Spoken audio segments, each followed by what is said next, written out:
El enfoque formativo de la evaluación. En esta ocasión trabajaremos con el cuadernillo número 1 de esta serie de herramientas para evaluar en educación básica.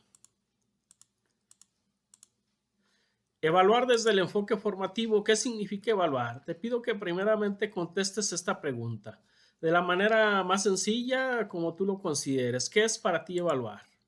Bien, el objeto de estudio más difícil de evaluar es el desarrollo del ser humano. ¿Por qué? Estamos en constante cambio. Un niño va evolucionando sus conocimientos. Muchas veces lo evaluamos de una forma en la primaria y resulta que de adulto, pues es una persona completamente diferente al niño que tuvimos en la primaria, en preescolar o en secundaria. En el campo de la evaluación educativa, la evaluación es un proceso integral y sistemático a través del cual se recopila información de manera metódica y rigurosa para conocer, analizar y juzgar el valor del objeto educativo determinado. Bien, el Plan de Estudio 2011 define la evaluación de los aprendizajes como el proceso que permite obtener evidencias, elaborar juicios y brindar retroalimentación sobre los logros de aprendizaje de los alumnos a lo largo de su formación. Por tanto, es parte constitutiva de la enseñanza y del aprendizaje. CEP 2011, página 35. El enfoque formativo nos dice que el centro de la evaluación son los aprendizajes y no los alumnos. Se evalúa el desempeño y no la persona. Con ello, la evaluación deja de ser una medida de sanción. En la comprensión del enfoque formativo de la evaluación que plantea el Plan de Estudio 2011 es necesario considerar los siguientes aspectos. Hay varios aspectos aquí: medición, calificación, estimación o acreditación. Muchas veces se confunde, pero hay algunas diferencias que vamos a ver enseguida cómo hay que distinguirlas. Que la evaluación, al ser un proceso que busca información para tomar decisiones, demanda el uso de técnicas e instrumentos para recolectar información de corte cualitativo y cuantitativo, con objeto de obtener evidencias y dar seguimiento a los aprendizajes de los alumnos a lo largo de su formación en educación básica. Entonces, pues la evaluación hay que hacerla con estos dos aspectos, cualitativo y cuantitativo, ya no es solo con uno. La medición en el contexto formativo. Te pido que hagas pues una predicción o que plantees primeramente qué es para ti medición. Se define como la asignación de un valor numérico a conocimientos, habilidades, valores o actitudes logrados por los alumnos durante un periodo de corte. Comparar ese puntaje con los elementos de referencia, es decir, los aprendizajes esperados, constituyen dicho referente. La estimación. ¿Qué es para ti la estimación en el contexto formativo de la evaluación? Estimar es la acción concreta de emitir un juicio de lo que ha aprendido un alumno con base en evidencias cualitativas y cuantitativas. Una forma de estimación en el ámbito escolar es la calificación. Bien, ahora la calificación en el contexto formativo de evaluación. Calificar se refiere a la expresión cualitativa del nivel de desempeño, ya sea con letras A, B, C, D o bien con números. Cuando se evalúa no basta con establecer una calificación, sino tomar decisiones sobre estas estimaciones. La acreditación finalmente, ¿qué viene siendo? Pues es cuando el niño accede a otro grado, ¿no? Bien que ya estamos a final de ciclo escolar y el niño pasa de preescolar a primaria o bien acredita, no sé, el tercer grado, pasa a cuarto grado. Eso viene siendo lo que es la acreditación. En síntesis, la evaluación no se limita ni reduce alguno de los conceptos previamente descritos, sino al contrario, los incorpora de alguna otra forma como acciones indispensables que integran el proceso. El docente, pues, es el responsable, el encargado de la evaluación de los aprendizajes. ¿Qué es lo que va a hacer? Va a crear oportunidades de mejora y hacer modificaciones en su práctica docente para lograr los aprendizajes establecidos en los programas de estudio. Evaluación desde el enfoque formativo. La evaluación desde el enfoque formativo, además de tener como propósito contribuir a la mejora del aprendizaje, regula los procesos de enseñanza y aprendizaje. ¿Qué es lo que implica todo esto? Bueno, pues que te permite adecuar o ajustar tus estrategias, tus actividades, tus planificaciones en función de las necesidades de los alumnos. Estás trabajando con primer grado, ayudando a los niños a aprender a leer y escribir, ves que no están aprendiendo o que tus actividades no son las adecuadas, pues bueno, las adecuas. Desde este enfoque, la evaluación favorece el aprendizaje del desarrollo, el seguimiento del desarrollo del aprendizaje de los alumnos como resultado de la experiencia, la enseñanza o la observación. Por tanto, la evaluación formativa constituye un proceso en continuo cambio, producto de las acciones de los alumnos y de las propuestas pedagógicas que promueva el docente Díaz Barriga y Hernández en el 2002. De esta manera, el proceso es más importante que el resultado y este se convierte en un elemento de reflexión para la mejora. De acuerdo con las consideraciones, la evaluación para la mejora de la calidad educativa es fundamental por dos razones. La primera, proporciona información para ayudar a mejorar lo que no se había previsto. Y B, provee información para ser comunicada a diversas partes o audiencias interesadas, es decir, a los padres de familia, a los alumnos, a los tutores. En consecuencia, la evaluación desde el enfoque formativo responde a dos funciones. La primera, pues carácter pedagógico, es decir, cómo le vamos a ayudar y esto pues no es acreditativo. Y la segunda, pues social, es decir, acreditativo, si pasas o no pasas. Funciones de la evaluación. Tiene una función pedagógica que ya la vimos, cuya función principalmente es mediante la reflexión y mejora de la enseñanza del aprendizaje, para orientar el desempeño docente y seleccionar el tipo de actividades de aprendizaje que respondan a las necesidades de los alumnos. Y la función social, creación de oportunidades para seguir aprendiendo y la comunicación de los resultados al final de un periodo de corte. También implica analizar los resultados obtenidos para hacer ajustes en la práctica del siguiente periodo. Las evidencias obtenidas del seguimiento del proceso del aprendizaje de los alumnos, así como los juicios que se emiten de este, serán insumos para la toma de decisiones respecto al mejoramiento del aprendizaje de los alumnos. Momentos y tipos de evaluación. Los momentos, pues tú ya los conoces, al inicio del proceso y al final. Y los tipos de evaluación, pues son diagnóstica, formativa, sumativa o sumaria. Y coinciden, la inicial pues viene siendo la diagnóstica, la del proceso pues la formativa y la final pues coincide con la sumativa o sumaria. Vamos a ver cada una de ellas. La evaluación diagnóstica pues como tú ya lo sabes pues es la que hacemos al principio del ciclo escolar o al principio de un proyecto o de una secuencia para conocer aquellos conocimientos previos que tiene el niño o la niña. La evaluación formativa se realiza para valorar el avance de los aprendizajes y mejorar la enseñanza y el aprendizaje. Su función es mejorar una intervención en un momento determinado y, en concreto, permite valorar si la planificación se está realizando de acuerdo con lo planeado. Es decir, es cuando estamos trabajando en la clase que tú valoras si tu clase está siendo adecuada. Si no, pues haces modificaciones. Las modalidades de evaluación formativa que se emplean para regular el proceso de enseñanza y aprendizaje son interactiva, retroactiva y proactiva. ¿Cuáles son? La interactiva. Son las evaluaciones que están completamente integradas al proceso de enseñanza. La regulación suele ser inmediata gracias a los intercambios frecuentes sistemáticos entre el docente y los alumnos a propósito de una actividad o tarea realizada en el aula. En estos casos, el docente utiliza la observación, el diálogo y la interpretación de lo que hacen y dicen sus alumnos para decidir qué apoyo necesitan para hacer el seguimiento de los aprendizajes de los alumnos. ¿Cómo es esta regulación interactiva? Pues bien, estás trabajando, no sé, trabajando el tema del encuentro de dos mundos o el descubrimiento de América, como lo quieras llamar. Haces algunas preguntas a los niños, ves que no te contestan y ahí mismo haces educaciones. Esta regulación interactiva pues es netamente formativa. La regulación proactiva son las evaluaciones que permiten crear oportunidades de aprendizaje después de realizar una medición puntual al término de una situación o secuencia didáctica. De esta forma permiten reforzar lo que se ha aprendido de manera apropiada. Existen varias opciones para desarrollar este tipo de regulaciones. A. Explicar los resultados o argumentos de las actividades realizadas con el grupo de alumnos. B, realizar el proceso de forma más sencilla. ¿Sí? Si no te entendieron, pues hazlo más sencillo. C, agrupar a los alumnos por el tipo de apoyo que requieren para elaborar ejercicios de manera diversificada. ¿Sí? En un grupo, pues pones niños con un determinado nivel, en otros con otro nivel.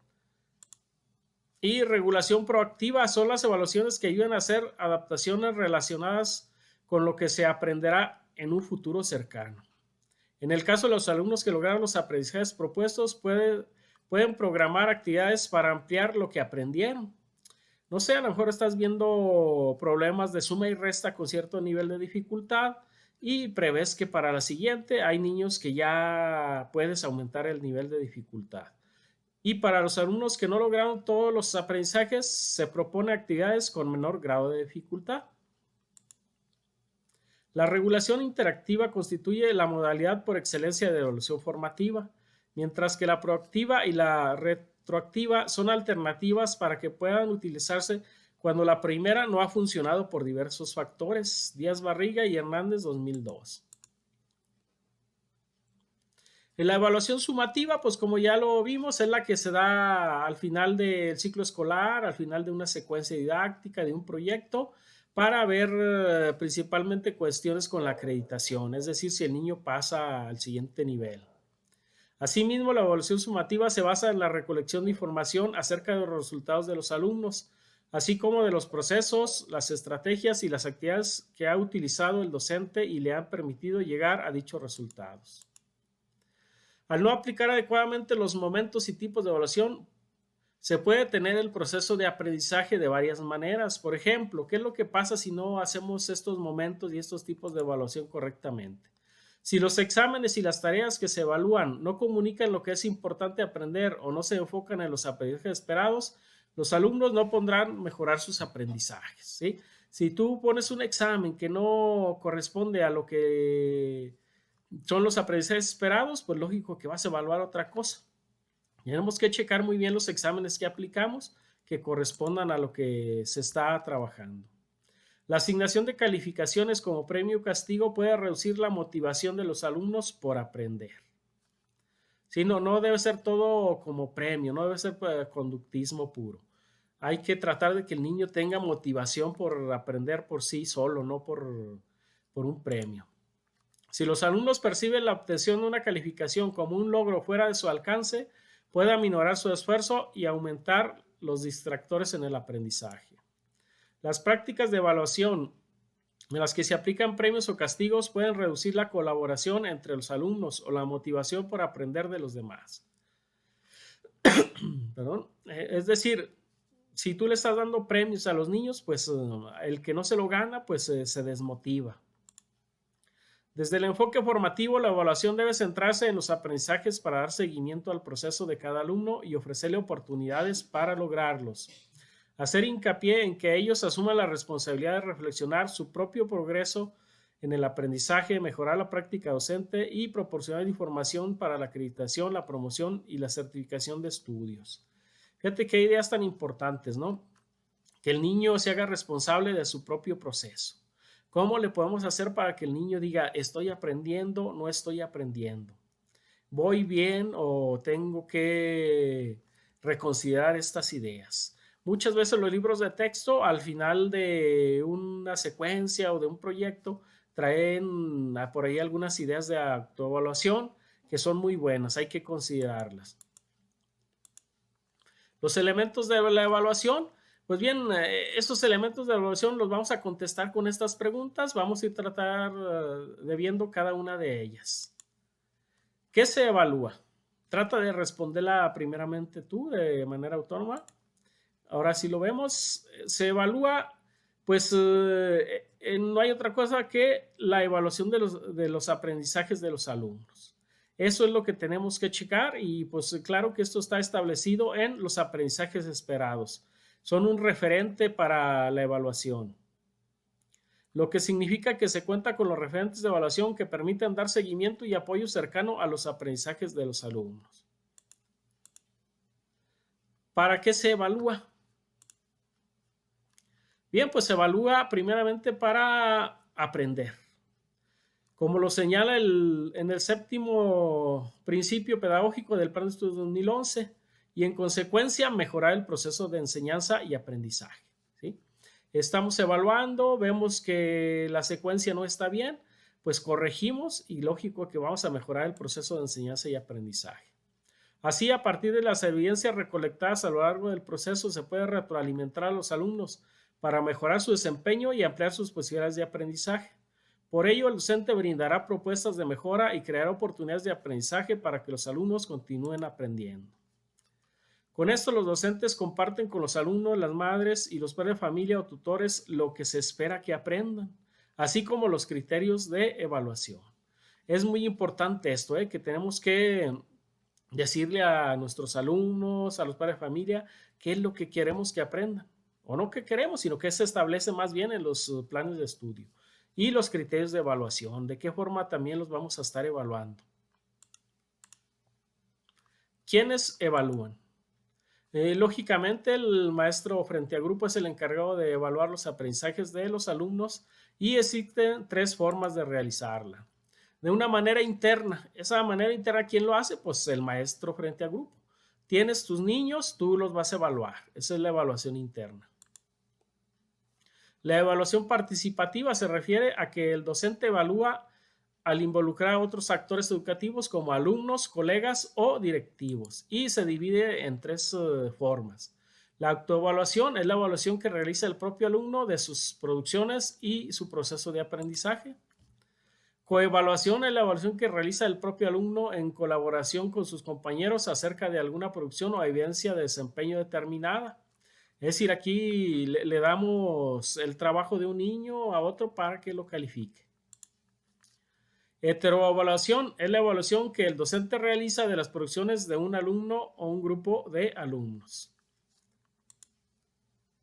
La evaluación externa, pues es la que hace a alguien ajeno al grupo. Es como las evaluaciones que a veces nos llegan por parte de la Secretaría, de Planea, de todo ese tipo de evaluaciones externas. La diferencia pues es que cuando el maestro evalúa tiene un conocimiento detallado del contexto y de las condiciones en las que surgen los aprendizajes de los alumnos, y la evaluación externa pues no se cuenta con ese conocimiento. ¿Cuándo se evalúa? Pues ya lo habíamos visto, esos grandes 3 momentos: al inicio, que implica el diseño; el proceso, que genera evaluaciones formativas; y el final, donde se aplican las evaluaciones sumativas que pueden reflexionar en torno a los resultados. Nirenberg, Brangerman y Ruiz, 2003. En este sentido, estos 3 momentos de evaluación pueden aplicarse de acuerdo al foco de atención, la actividad de un proyecto, un bloque, un bimestre o ciclo escolar. ¿Cómo se evalúa? Las técnicas y los instrumentos de recolección de información pueden ser, ¿cómo pueden ser esos instrumentos? Informales, como la observación del trabajo individual y grupal de los alumnos, registros anecdóticos, diarios de clase, las preguntas orales tipo pregunta, respuesta, retroalimentación, IRF, estrategias de iniciación, respuesta, feedback. B, semiformales, la producción de textos amplios, la realización de ejercicios en clase, tareas y trabajos y la evaluación de portafolios. Y C, formales, como son exámenes, mapas conceptuales, evaluación del desempeño, rúbricas, listas de verificación o cotejo y escalas. Cuando no se usen los instrumentos suficientes para dar seguimiento al aprendizaje de los alumnos, el registro de las evaluaciones en la cartilla o bien en la boleta hará difícil conocer los logros de aprendizaje de los alumnos. ¿Cómo se emiten los juicios? Bien, los docentes emiten juicios en torno al logro de los aprendizajes esperados señalados en los programas de estudio. Las evidencias obtenidas a lo largo de un periodo previamente establecido permitirá elaborar los juicios respecto al desempeño de los alumnos, es decir, en sus aprendizajes y no en sus características personales. Es necesario establecer los criterios de evaluación, y con todo ello pues vamos a reunir producciones de los alumnos o los instrumentos de evaluación que el docente seleccione, como son exámenes, trabajos de los niños, Y una vez que se seleccionó las evidencias, se deben analizar los resultados tomando como referencia los aprendizajes esperados, lo cual permitirá emitir un juicio del nivel de desempeño en relación al logro de los aprendizajes y, si es necesario, buscar otras estrategias para mejorar el desempeño de los alumnos. ¿Cómo se distribuyen las responsabilidades de evaluación? Pues tiene su responsabilidad el alumno, porque es quien aprende. Los padres de familia tienen que ayudar a sus hijos, a sus tutorados. Las autoridades educativas también llevan su parte de responsabilidad y las autoridades educativas de las entidades federativas y federales. ¿Qué se hace con los resultados de la evaluación? Generalmente las madres y los padres de familia son quienes esperan que se evalúe a sus hijos y se les retroalimente acerca de su progreso. La sociedad en general también está a la expectativa de los resultados de los alumnos. Sin embargo, los resultados de las evaluaciones no se utilizan como un insumo para aprender y, en consecuencia, mejorar el desempeño del alumno y del docente en las escuelas. Es importante corregir esto, ¿no? Que sea para mejorar. Bien, ahora vamos a ver el docente que evalúa con base en un enfoque formativo. ¿Qué características debe tener? Ser un mediador entre el conocimiento y el aprendizaje de sus alumnos. Sea un profesional reflexivo que de manera crítica examine su propia práctica. Tome decisiones y solucione problemas pertinentes al contexto de su clase. C. Analice críticamente sus propias ideas. Promueva aprendizajes significativos. E. Preste ayuda pedagógica ajustada a las necesidades y competencias del alumnado y establezca como meta educativa la autonomía y la autodirección de sus alumnos. Todo eso pues conlleva lo que es un maestro que evalúa con el enfoque formativo. Por lo anterior, la docencia es un proceso sistemático, permanente y formal que surge en un marco educativo. Dicho proceso incluye las siguientes características. Se enmarca en contextos institucionales, requiere formación, conocimientos especializados y habilidades específicas para trabajar con los alumnos. Demanda conocimientos del contexto, exige articular la diversidad de conocimientos manejados de manera armónica, estratégica y lógica y requiere una revisión y actualización constante y profunda. Todo eso pues conlleva lo que tiene que hacer el maestro, actualizarse, revisar continuamente qué es lo que sé. Esta forma de acercarse a los procesos de enseñanza y aprendizaje permite utilizar el conocimiento para la resolución eficaz de problemas al enjuiciar de manera crítica la actividad y posición durante el proceso, además de los resultados del mismo. B. Recurrir a estrategias tanto cognitivas como metacognitivas que permiten resolver las tareas de modo eficiente, logrando que los alumnos obtengan una organización del conocimiento, la capacidad para resolver problemas, las habilidades de autorregulación y una motivación incrementada. Un modelo de evaluación con enfoque formativo. Bien, Shepard en el 2008 ha aportado un modelo más acertado a la evaluación formativa. Vamos a ver en qué consiste. Primeramente hay que responder algunas preguntas. ¿Qué quiero que aprendan los alumnos? ¿Qué aprendizajes han construido? Y ¿cómo voy a lograr que aprendan lo que se espera? El primero, pues alude a los aprendizajes esperados. ¿Y qué aprendizajes han construido? Pues los conocimientos previos. Y la tercera, a las estrategias como le vamos a enseñar a los niños. Señala que hay tres momentos. Uno, que debe existir claridad por parte del docente y los alumnos respecto a los aprendizajes esperados, los criterios para evaluar el trabajo del alumno y reconocimiento por parte del docente y de los alumnos de los aprendizajes con que cuentan. Muy importante esto, que exista una metacognición, que el niño esté consciente de todos esos criterios. Dos, la evaluación debe darse durante el proceso de aprendizaje, mientras el alumno trabaja en tareas que ejemplifican los aprendizajes esperados de manera directa. Esta evaluación surge a la par del aprendizaje, puede darse mediante preguntas dirigidas al alumno durante el trabajo grupal, cuando los alumnos explican en la clase cómo resolvieron un problema o al examinar un trabajo escrito. Y el tercer momento, finalmente, en un tercer momento para la evaluación formativa, sea de ayuda para el aprendizaje, el docente debe retroalimentar el trabajo de los alumnos para subsanar las dificultades detectadas en el aprendizaje y brindar los elementos necesarios para que los alumnos sean capaces de supervisar su propio mejoramiento. Es muy difícil lograr esto de que los niños supervisen su propio mejoramiento. Lo logramos a veces con algunos niños, pero con otros pues hay que buscar otras estrategias. El modelo resalta la necesidad de que el docente identifique los aprendizajes esperados, los criterios de evaluación y lo que saben los alumnos en relación con lo que les quiere enseñar para establecer las estrategias que permiten que los alumnos aprendan, se les brinde retroalimentación y que se autoevalúen y supervisen su propio desempeño. Vamos a explicar cada uno de estos aspectos. Claridad en lo que se enseña, los aprendizajes esperados. Debemos de tener bien claro cuáles son los aprendizajes esperados, ¿no? ¿Qué es lo que vamos a lograr con los niños? ¿Qué es lo que van a saber hacer? ¿Qué es lo que deben saber? Todo esto pues le da concreción al trabajo docente al constatar lo que los alumnos logran y constituyen un referente para la planificación y la evaluación en el aula.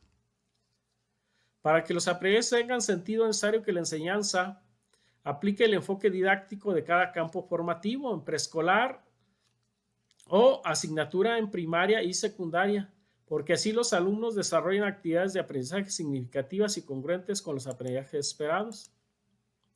Establecer y comunicar los criterios de evaluación.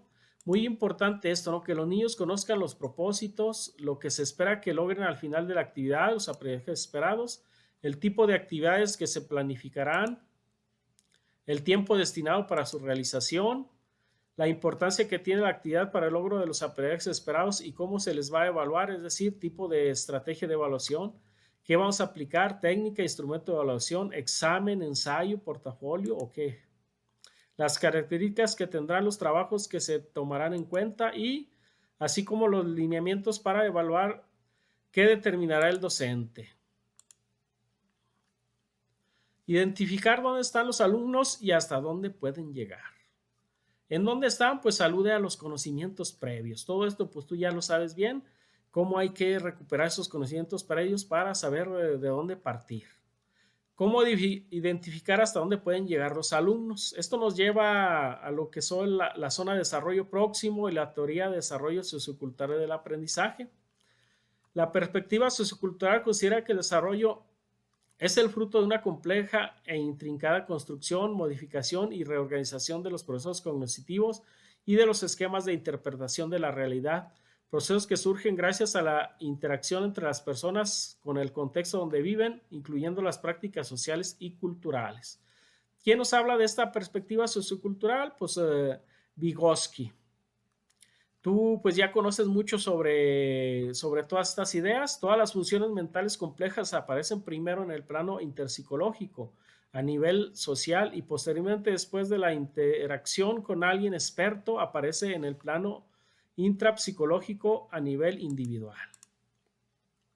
En síntesis, ¿qué nos dicen estas ideas? Bueno, pues que el niño tiene que tener cierta ayuda por parte del docente o bien de un alumno más experto. Los observa, los ve y mediante esa forma pues puede aprender, puede llegar a una zona de desarrollo próximo también. Algunas dinámicas serían que los alumnos compartan algo que han escrito con el grupo y enseñarles a que se retroalimenten unos a otros.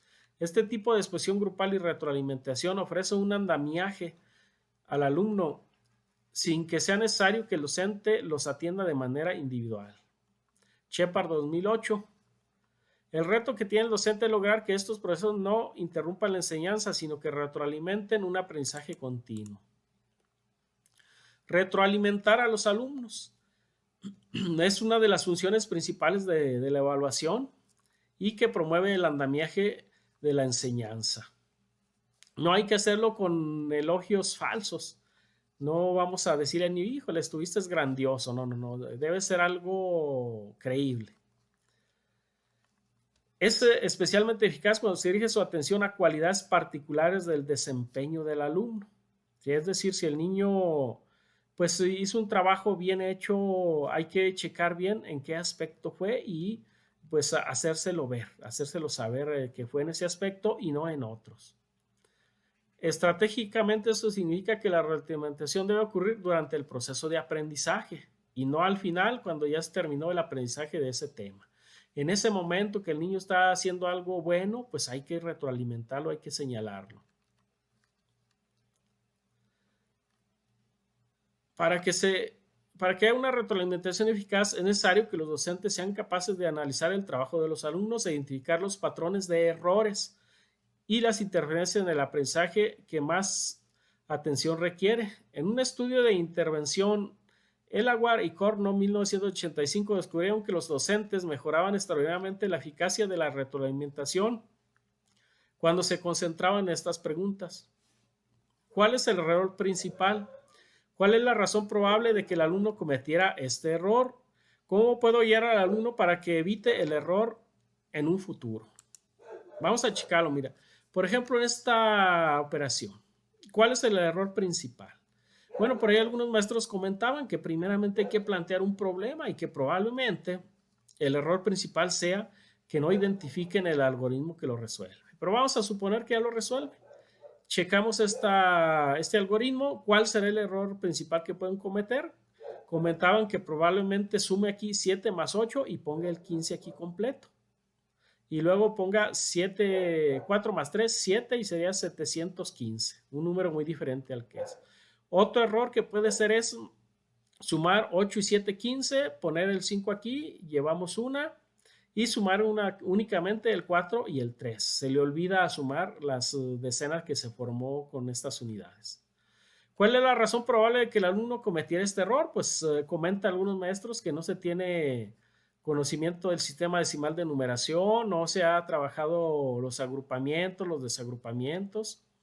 ¿Cómo puedo guiar al alumno para que evite el error en un futuro? Pues bien, pues la respuesta es esta, ¿no? Hay que trabajar más sobre agrupamientos, la noción de unidades, de decenas y cómo se hacen esos agrupamientos. Supervisar el propio desempeño. Esto pues es algo muy difícil de lograr, ¿eh? El hábito de autoevaluarse se asocia con la autosupervisión del desempeño, que es la finalidad del andamiaje de la enseñanza, así como el objetivo de la evaluación formativa de Sadler, 1989. Y bien, este proceso de autoevaluación, pues a veces sí lo logramos con los niños y en otros casos, pues hay que trabajar mucho, hay que buscar la forma que el niño esté consciente de lo que está aprendiendo, que él solo se autoevalúe. ¿Qué tan bien voy? ¿Qué tanto he aprendido? Hay muchas evaluaciones al final de algunos libros de texto donde te sugiere eso, ¿no? Que el niño reconozca qué logró y qué no logró.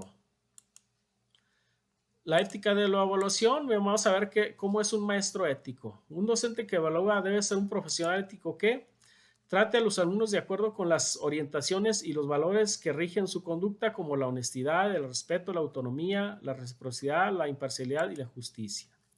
Reconozca las voces de todos, asegurando que los grupos más vulnerables en la sociedad, la escuela y el salón de clases sean igualmente escuchados durante los procesos de enseñanza, de aprendizaje y de evaluación. Se incorpora a los alumnos en las actividades de su pleno consentimiento. Logre que los resultados estén disponibles y sean legítimos para todos los interesados y permita a otros docentes enterarse de lo que hacen. Algunas herramientas y estrategias que ayudan al docente a evaluar, a identificar, enfrentar y solucionar los dilemas éticos se dividen en 3 ámbitos: individual, colectivo y material. Vamos a checar cada uno de ellos. El ámbito individual se refiere a todas aquellas competencias, conocimientos, habilidades, actitudes y valores que debe poseer un docente que evalúa para poder identificar, enfrentar y solucionar un dilema ético. Ser reflexivo, tener formación y estar actualizado en su campo, además de contar con capacidad analítica y autocrítica. Es decir, es todo aquello que compete a la persona en su individualidad. En el ámbito colectivo se refiere a que el docente que evalúa trabaje de manera colegiada y colaborativa para evaluar su desempeño mediante el diálogo entre docentes para comunicar sus experiencias, avances y retos. Es necesario fomentar el intercambio de experiencia entre docentes para favorecer la conformación de redes y el desarrollo de un clima de aprendizaje que permita la actualización y la detección de problemas comunes para establecer y comprender principios y códigos de actuación que favorezcan al docente evaluador revisar su desempeño con base en las opiniones de otros docentes. Y el ámbito material se refiere a las herramientas con que cuenta el docente para regular y desarrollar el proceso de evaluación ético. Entonces, digas, hay un ámbito individual donde está todo cómo nos preparamos, lo que debemos de saber. Un ámbito colectivo en el que participamos con otros compañeros en comunidades de aprendizaje, y el ámbito material son todas aquellas herramientas que nos ayudan a evaluar.